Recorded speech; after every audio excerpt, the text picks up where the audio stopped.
Amados, vamos refletir nesta noite.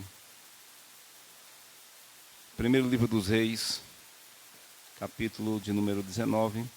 E a gente leu também primeira carta de João, capítulo de número 4, versículos 17, 18 e 19. Eu quero ser bem sucinto nessa noite.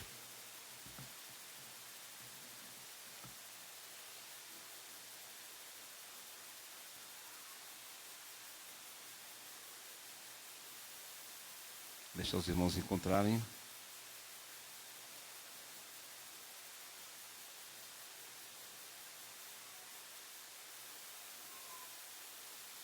Amém, amados. Queridos, nós sabemos que toda a trajetória de Elias, desde quando ele pronunciou que não haveria chuva sobre a terra, e todo o desenrolar da sua história, apesar de Elias não ter escrito, assim como os profetas deixou o seu legado escriturístico, tais como Jeremias, Isaías, tanto os profetas maiores quanto os profetas menores também. Aí você pode até perguntar, e eu vou explicar para vocês. Profetas maiores, porque o ministério foi bem mais expansivo, durou muito mais tempo, enquanto que profetas menores, me perdoem, foi bem mais sucinto, não foi aquele ministério tão prolongado como foi o ministério de Isaías, de Jeremias, do profeta Ezequiel também. O relato do profeta Elias foi as ações que ele fez. E ações essa que incomodou ao reino do norte. Ele estava em um âmbito que Israel estava pervertida, caindo na prostituição dos ídolos e tantas outras coisas mais. E Elias chega ali para fazer a diferença naquele lugar. E expressa um termo bem interessante, porque muito se utilizava no assim diz o Senhor. Mas o profeta Elias, segundo a minha palavra, não vai chover. A ligação que Deus tinha com Elias e Elias com Deus era algo muito interessante, não é, amados? E os irmãos conhecem muito bem a história, não preciso estar narrando muito aqui a história de Elias, até porque os irmãos conhecem muito bem, desde a ida dele para o ribeiro de Querite, Sarepta. Em seguida, Elias volta novamente. Vem aquela batalha ali com os 850 profetas falsos de Baal e de Azera. E nós sabemos que aquela batalha ali houve um incomodar muito grande. E nesse incomodar muito grande,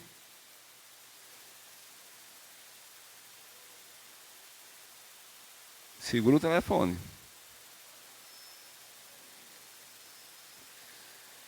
Então, nesse incomodar muito grande, amados, levantou-se Jezabel,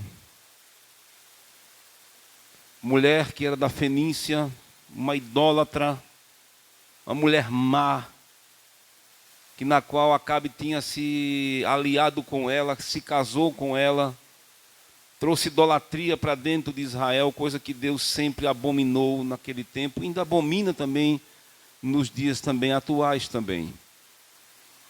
E quando o texto ele relata sobre quando Acabe chega para sua mulher, no versículo de número 1, ele começa a relatar tudo quanto Elias havia feito e da forma que ele tinha matado todos os profetas à espada. E Jezabel, quando fica sabendo do relato do seu próprio esposo, o rei de Israel, um rei covarde, um rei que não tinha reputação diante de Deus e diante dos homens, aquela mulher se levanta com muita fúria e vai mandar um mensageiro informar a Elias que da forma em que ele matou os profetas mentirosos, os profetas que enganavam ao próprio rei Acabe, aqueles tipos de profetas que ficam massageando o ego, só porque o rei está em eminência, era o que acontecia naquele tempo, e só dizia o que era bom para o rei Acabe. Isso me faz lembrar quando houve uma aliança entre Acabe e entre Josafá. Tinha um profeta que só profetizava contra Acabe, e os irmãos conhecem muito bem a história. Aqueles que estavam ao redor de Acabe só profetizavam: não, o senhor vai e vai dar tudo certo. O senhor vai voltar vitorioso. E que na realidade, como os irmãos conhecem muito bem a história, Josafá disse: não tem outro profeta que nós possamos consultar o Senhor? Tinha quem? Micaías. Micaías vai lá, profetiza, diz o que vai se suceder com Acabe. Acabe reclama, está vendo aí? Só profetiza o que é ruim para mim. Irmãos, botamos uma coisa na nossa cabeça nessa noite: se a gente tiver desmantelado, irmãos, não fique esperando palavra boa para mim e para você, não. A única coisa que Deus quer é o quê? É conserto. Pronto. Ah, tu vai lá para a guerra. Mas se tu voltar. Os irmãos conhecem a história, que Acabe mais adiante e ele vai morrer. Só na simplicidade de um arqueiro. A flecha pega nele e mata o rei Acabe. Mas o conteúdo aqui é justamente quando Jezabel fala sobre essa questão e da maneira que Elias fez com os profetas, ela ia fazer também com ele também.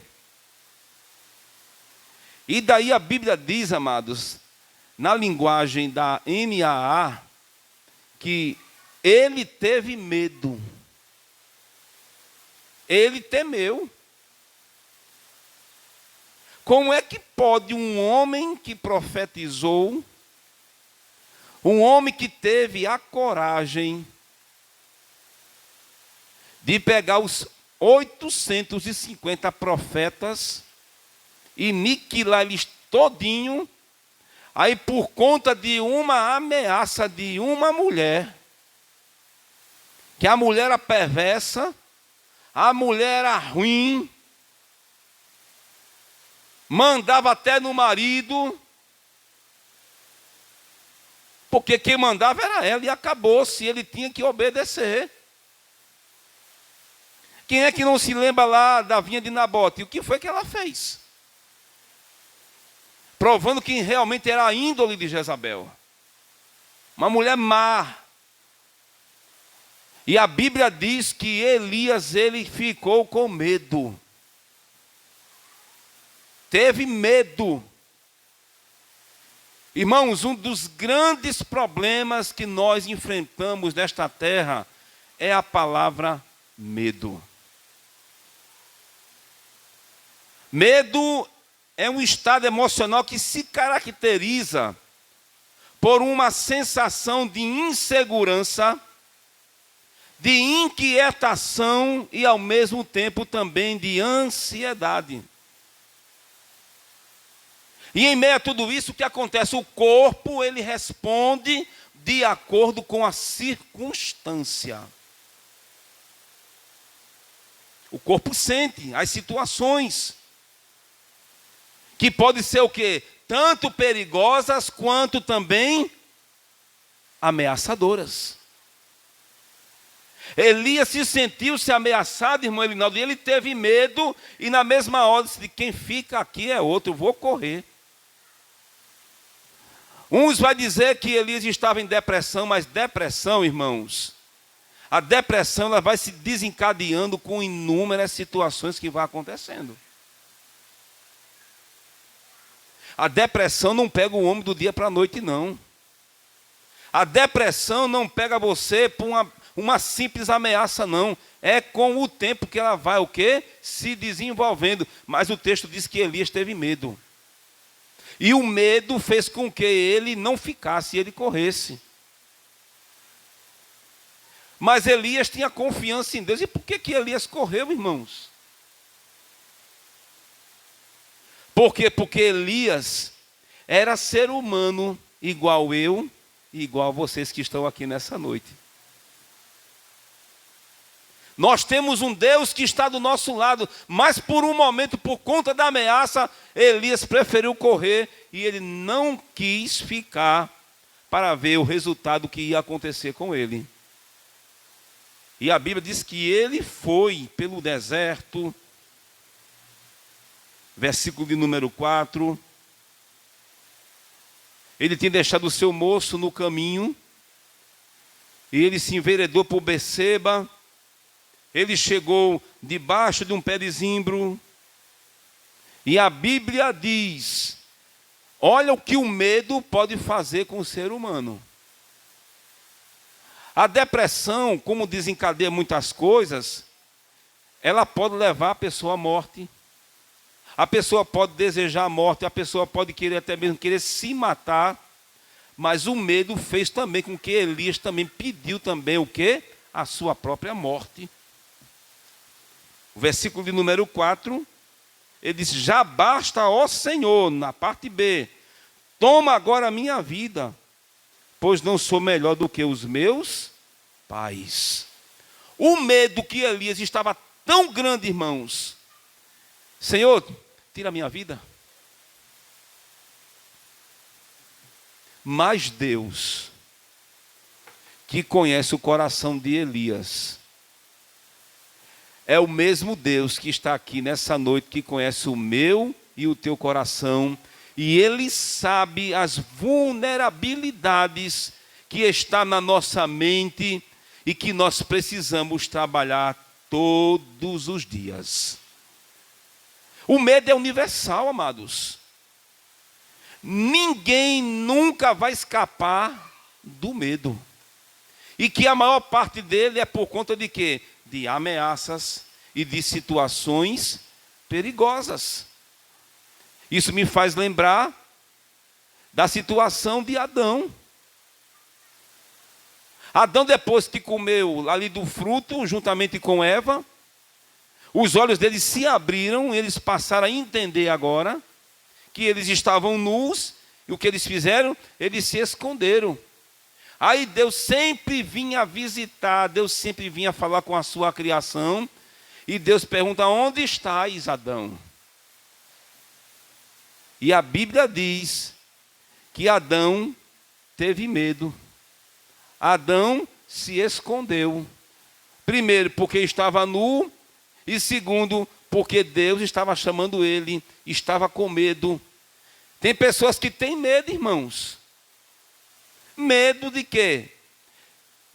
De uma palavra muito forte, de uma palavra que venha contra a pessoa.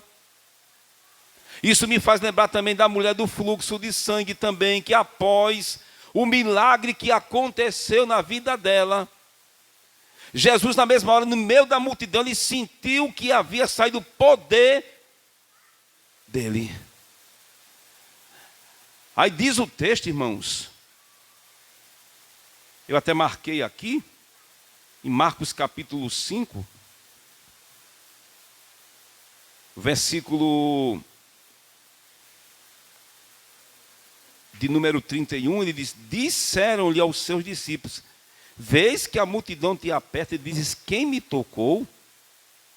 E ele olhava em redor para ver o que isso fizera.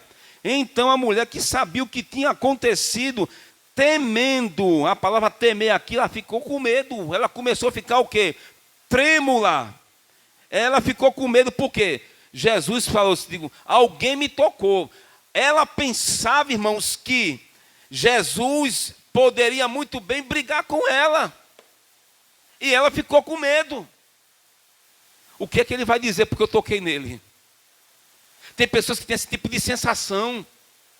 Tem pessoas, irmãos, que quando alguém vai falar de maneira muito forte, você fica com medo daquelas palavras que foi falada contra você. E na mesma hora, o que é que vai fazer, irmão? O corpo vai sentir. O corpo vai ficar trêmulo. Vai gerar insegurança. E só Deus para controlar quando acontece esse tipo de situação. Mas tem um detalhe muito importante aqui. Essa mulher pensou que Jesus ia falar algo contra ela, mas muito pelo contrário. A Bíblia diz no versículo de número 34, do capítulo 5 do Evangelho de Marcos: e ele lhe disse: filha, a tua fé te salvou. Vá em paz e ser curada deste mal. Isto é, ela pensava que Jesus ia falar alguma coisa contra ela. Irmãos, 12 anos que aquela mulher estava naquela situação, a mulher já estava fraca, psicologicamente a mulher estava afetada, mas aquela mulher, se tão somente eu tocar na orla do seu vestido, eu ficarei curada. Mas quando Jesus veio com aquela palavra muito forte: quem foi que me tocou? Você já percebeu isso já? Se alguém chegou para você assim e disse: por que é que você fez isso? Você está no seu trabalho, você comete alguma coisa errada, e na mesma hora a pessoa chega para você e fala muito: por que é que você fez isso aqui? Qual é o sentimento que a gente vai ter? Medo. E o medo vai avassalando o nosso coração, amados. O medo, ela, além de ser uma emoção universal, e ela é compartilhada entre todas as culturas. E detalhe, segundo o dicionário vai dizer que ela é considerada uma das 7 sensações universais. Juntamente com a alegria, com a tristeza. A pessoa tem medo até... eu estou com nojo, é um medo que a pessoa tem. Medo de se contaminar. Estou com nojo disso, estou com nojo daquilo. É medo, a pessoa tem medo de se contaminar com alguma coisa, achando que aquilo ali pode pegar nele. Quantas pessoas na Covid não ficou com medo de pegar, irmãos? Se eu pegar, eu vou morrer. Se eu pegar, vai acontecer isso. Isso é um sentimento que bate dentro do ser humano. Isso faz parte da nossa natureza caída, amados. Mas vamos lá. Elias teve essa sensação de medo. Ele pediu no seu ânimo que Deus tirasse a sua vida. A Bíblia diz também que ele foi caminhando. Ele chegou até o ponto de se deitar, dormir. Claro, estava cansado. O medo, quando ele avassala o nosso coração, irmãos, a tendência logo é começar a afetar a cabeça. O medo da sensação de dor de cabeça. O medo da sensação de sonolência. Porque a tua vontade é só dormir. Porque pensando que dormir vai acabar com medo, né? E Elias ficou ali deitado, foi dormir. Ele preferiu dormir. Aí o anjo foi lá, tocou nele, despertou ele para que ele comesse. Porque até nisso, Deus conhece, irmã Lourdes, a nossa fragilidade. Aí quando ele viu, estava lá algo para ele comer. Ele foi lá, ele comeu, e ele voltou de novo a dormir. Aí o anjo do Senhor tocou nele novamente, e dali ele comeu, porque ele sabia que ia ser muito longo a caminhada dele para chegar até o Monte Horebe. Imagina só, irmãos, passar 40 dias e 40 noites, e ele chegou lá no Monte Horebe, e a Bíblia diz que ele entrou dentro de uma caverna. Escuridão. O que é que o medo faz? O medo, ele te leva para a escuridão. O medo, ele traz o que? Um sentido de o homem estar em trevas. O medo é um grande problema que avassala toda a população mundial. O medo pode ser por conta de ameaça, pode ser por conta de muitas coisas. Josafá, ele teve medo, por quê? Porque veio ali dos montes de Seir, que vieram contra ele, disse, agora vamos agora ter o pago agora, e vieram atacar Judá. E a Bíblia diz que Josafá, ele temeu, ele ficou com medo, porque ele sabia que ele por si só, ele não ia conseguir vencer aquela grande multidão que vinha contra ele. Enquanto o povo estava em paz, isto é, quando o reinado ele estava em obediência com Deus, Deus trazia paz para a nação. Mas Josafá preferiu fazer uma aliança com Acabe, o rei ímpio, que não tinha nada com Deus, só fazia tudo contra a vontade de Deus. Aí mais adiante, aí Deus permite que viesse guerra contra Judá. Irmãos, nós temos que ter muito cuidado com certos tipos de aliança que a gente faz, para depois a gente não sofrer as consequências da ameaça. E daí vem o medo e você não sabe como lidar com as circunstâncias. Mas eu e você temos um Deus que Ele pode nos dar o escape. É o Deus que nos dá a orientação necessária para que a gente não venhamos passar por circunstâncias como essa, como aconteceu com Elias, como aconteceu com Josafá. O medo que Adão teve, porque o medo teve porque ele pecou, porque ele errou. E todo erro tem as suas consequências. E o medo trouxe consequências para a vida de Adão. Temos que ter cuidado, amados. E uma das coisas que podemos fazer é o quê? É combater contra isto. E como podemos vencer o medo? Como podemos vencer o medo? Será que nós iremos vencer o medo por conta própria? De maneira nenhuma. Se Deus não tiver na nossa vida, a gente não consegue ir para canto nenhum. O medo vai permanecer. Do medo vai desencadear outras síndromes também. Primeiramente, uma das síndromes que pode ocasionar é na situação de Elias. Da pessoa se achar de Deus, começa a se dizer, vai falando, Deus é porque eu fiz isso. Deus é porque eu fiz aquilo. Porque eu matei todos os profetas, não tem ninguém, só tem somente eu aqui. A pessoa começa a se colocar, começa a trazer problema para si próprio. Não, mas por quê? Não, Deus, é porque começa a colocar meio mundo de obstáculo para não conseguir sair da situação. A Bíblia diz que Deus começou a mandar tempestade, fogo. O texto diz, no capítulo 19, quando ele entrou lá dentro da caverna. Versículo de número 13, do capítulo de número 19, diz que, e sucedeu que ouvindo Elias, envolveu seu rosto na sua capa, ele saiu para fora e pôs-se à entrada da caverna, e eis que veio a ele uma voz que dizia, que fazes aqui, Elias? Mas aí você percebe que veio, pelo menos alguns fenômenos, tempestade. Mas Deus não estava na tempestade. Quem é que não se lembra quando os discípulos estavam lá na embarcação, Jesus estava na proa, o mar começou a se agitar, os ventos começaram a soprar, e a Bíblia diz que eles temeram, eles estavam com medo de quê? De morrerem naquela circunstância. Eram pescadores, a maior parte deles eram homens que eram experientes, homens que lidavam com o trato da pescaria, conheciam o mar como ninguém, mas só que o mar estava revolto demais, e eles ficaram com medo, achando que eles iam morrer, mas não sabia ele que tinha um Deus que podia acalmar a tempestade, que podia arrancar o medo do coração deles, e eles olharam que Jesus estava o quê? Dormindo. Estava lá dormindo. Senhor, não te importa, Jesus, a gente vai perecer.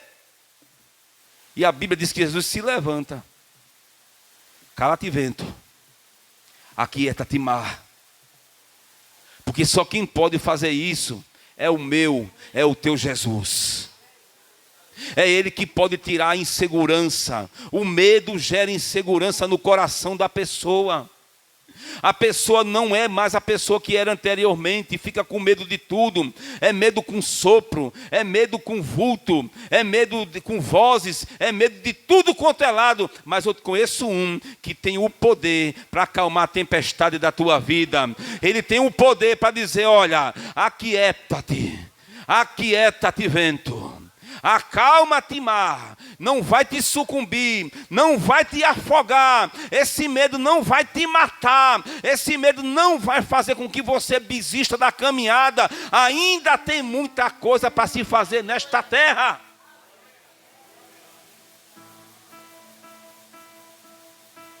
Irmãos, Deus sabe como tratar, irmãos. Deus sabe como tratar na vida do ser humano. Deus poderia estar muito bem irado com Elias. Elias, tu é um frouxo, tu é um covarde. Por que que tu fugiu? Deus sabe da limitação do homem. Deus sabe o que o homem, ele é uma pessoa frágil. É o quê? É barro, é caco de barro mesmo. Ele poderia muito bem falar de uma maneira muito forte, mas ele preferiu falar numa brisa suave com Elias. O ser humano pode te tratar mal. Conselhos podem vir para você, mas não para te ajudar, mas sim para te afundar mais ainda. Mas nós temos um Deus que fala conosco na brisa suave. Elias, o que é que tu fazes aí? O que é que tu está fazendo dentro desta caverna, Elias? Não precisa tu falar muito não, Elias. Mas faz o seguinte. Tem muita coisa para tu fazer ainda. Aí o Senhor diz no versículo: e o Senhor lhe disse: vai, volta pelo teu caminho para o deserto de Damasco. Vem e unge Azael, rei sobre a Síria. Também a Jeú, filho de Ninsi, ungirás reis de Israel, e também Eliseu, filho de Safate, de Abel-Meolá, ungirás profeta em teu lugar. E há de ser que o que escapar a espada de Azael, matá-lo-á Jeú, e o que escapar da espada de Jeú, matá-lo-á Eliseu. Tem muita coisa para você fazer. Lança o medo fora. O medo não pode prevalecer na vida do crente. Ah, Senhor, não tem para que mais eu estar vivendo nessa terra. Eu prefiro mesmo que o Senhor tire a minha vida. Para que você quer que Deus tire a sua vida? É melhor que você seja preservado, vai caminhando, vai fazendo a vontade de Deus. Talvez se Ele tirar a tua vida agora, tu vai dormir sem salvação. Por quê? Porque tu deixou de querer fazer a vontade de Deus. Mas quando você se submete à voz do Senhor, tem muita coisa para se fazer. Vai, te levanta, vai lá fazer a minha vontade. Ei, tu não quer fazer não? Vai fazer, faça mesmo, porque é melhor você fazer.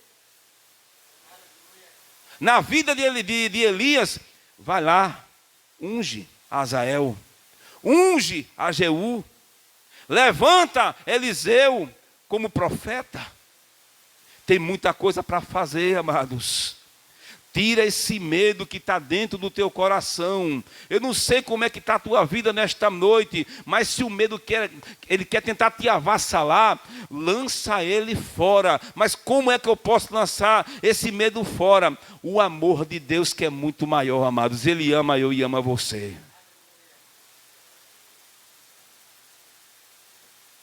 Primeira de João,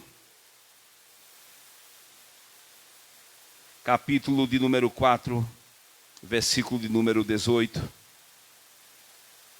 Ele vai dizer que no amor não existe medo. Pelo contrário, o perfeito amor lança fora o medo.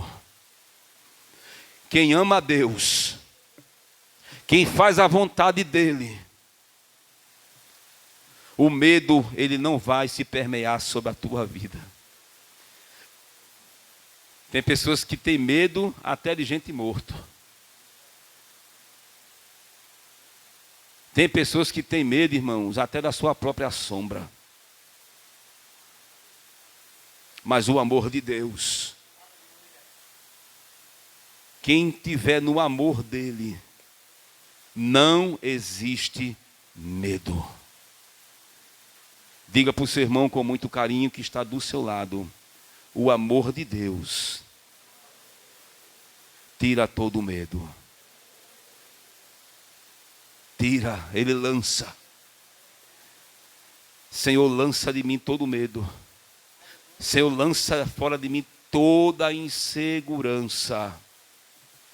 Ah, Senhor, eu tenho medo de pregar a tua palavra. Eu quando subo ali naquele púlpito ali, eu fico logo com medo. Não tenha medo não, porque tu não vai falar, irmãos, não é as tuas palavras não, mas tu vai falar a palavra de Deus. Não tem que ter medo de nada. Deixa apenas que Ele te use para falar da vontade e da palavra dEle, amados. Tem pessoas que têm medo de tanta coisa, não é? Mas lance esse medo fora. Lance esse medo fora. Tem pessoas que têm mania de querer assistir filme de terror e daqui a pouco está com medo de querer dormir. Então é melhor que você não assista. É melhor que você não entre nem por esse caminho. Mas quem tem o amor de Deus, não perde tempo com essas coisas. Se alguém chegar com uma ameaça, você tem um Deus que pode velar por ti. Josafá, ele escolheu o melhor caminho. Ele se pôs na frente da congregação e ali ele clamou ao Senhor. Deus levanta um profeta e diz que nesta peleja tu não tem que pelejar. Parar e ficar quieto, porque é Ele quem vai pelejar por mim e por você. Se tu não tem culpa no cartório, não tem que ter medo de nada. Só quem tem medo, irmãos, é aqueles que realmente desobedecem, não faz a vontade de Deus, então fica com medo.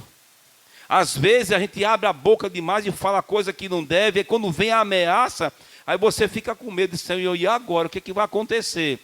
Mas você não me deu palavras antes, não? Cuidado com o que você fala. Cuidado com o que você diz. O mundo está tão mal aí, irmãos, que antigamente quando a gente brincava ali, né, no tempo de criança, de adolescente, a gente chegava a brigar um com o outro, no outro dia estava tudo de bem, mas agora está diferente. Qualquer briguinha que tiver, a pessoa vai lá na casa, se arma e vem para derrubar a pessoa. O mundo está desse jeito agora, então nós temos que ter cuidado. Cuidado. Cuidado com o que você fala, cuidado da maneira que você vai se expressar de machucar alguém. Mas, irmãos, será que tem crente carnal dentro da igreja que, se você fizer alguma coisa contra ele... Irmãos, tem pessoas que levam você até o tribunal para querer fazer mal contra a tua vida. E o crente fica doente, fica com medo, meu Deus, e agora? O que vai acontecer? Mas Deus é tão misericordioso que quando você pede perdão a Ele, você se arrepende. Agora, sabe qual é o bom? É você chegar até lá e pedir perdão à pessoa que você falou mal dele.